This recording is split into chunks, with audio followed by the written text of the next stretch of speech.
हमारे हिंदू धर्म के कुछ ग्रंथों में वर्णित कथा के अनुसार एक बार श्री कृष्ण और राधा रानी यमुना की तट पर रास रचा रहे थे।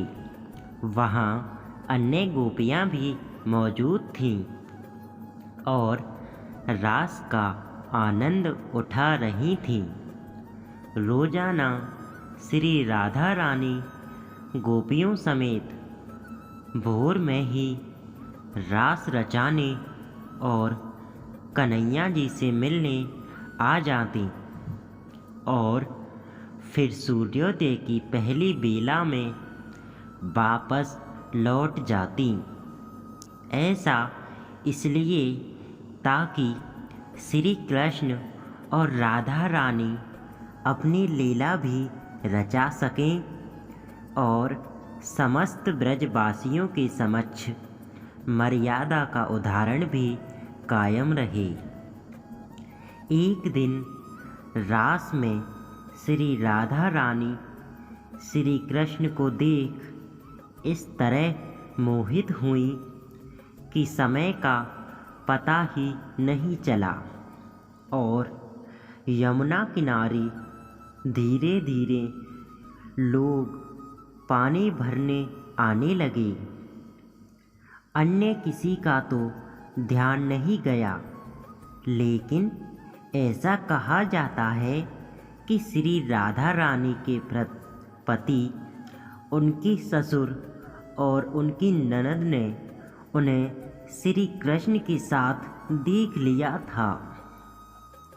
श्री कृष्ण के साथ रास रचाते देख उनके ससुराल वाले दौड़े दौड़े राधा रानी के माता पिता और नंद बाबा एवं यशोदा मैया के पास पहुँचे। वहाँ एक गोपी मौजूद थी जिसने सारी बातें सुनी और राधा रानी को तुरंत जाकर बताई। जिसके बाद राधा रानी ने श्री कृष्ण की सहायता मांगी। तब श्री कृष्ण ने राधा रानी को बचाने के लिए माँ काली का रूप धारण कर लिया और राधा रानी के समक्ष प्रकट हो गए। जब राधा रानी और कृष्ण के परिवार के सभी सदस्य पहुँचे तो उन्होंने श्री राधे को माँ काली रूपी श्री कृष्ण की पूजा करते देखा, क्योंकि उस समय श्री कृष्ण ने माँ काली का रूप धारण कर लिया था। सभी को लगा कि राधा रानी माँ काली की पूजा कर रही हैं और श्याम वर्ण यानी कि काला रंग होने के कारण राधा रानी के पति को भ्रम हो गया। सभी वहाँ से लौट गए और श्री कृष्ण अपने मूल रूप में वापस आ गए। असल में यह एक लीला ही थी जो श्री कृष्ण और राधा रानी ने मिलकर रची थी।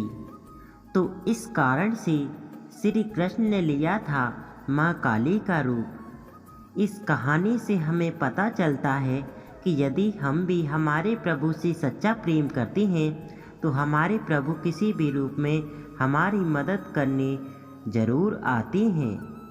तो दोस्तों, आशा है कि आपको हमारे द्वारा सुनाई गई यह कहानी पसंद आई होगी। आज की इस वीडियो में हमने आप सभी के लिए यह बताया कि आखिरकार श्री कृष्ण ने क्यों लिया था माँ काली का रूप। अगर आपको यह कहानी पसंद आई हो तो आप हमारे YouTube चैनल धार्मिक ज्ञान को सब्सक्राइब कर सकते हैं।